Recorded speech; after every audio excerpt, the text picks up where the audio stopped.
Topic number 1 regular verb आणि topic number 2 irregular verb. First topic number 1 regular verb.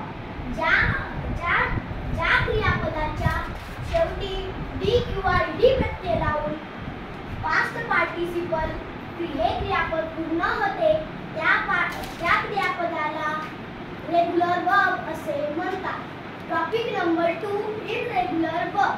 Irregular verb म्हणजे ज्या क्रियापदाच्या past participle कोणत्याही नियमानुसार तयार होत नाही त्या क्रियापदाला इररेगुलर वर्ब असे म्हणतात.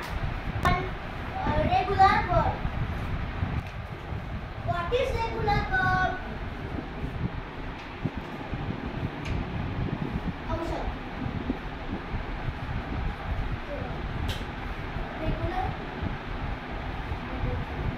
रेगुलर वर्ब म्हणजे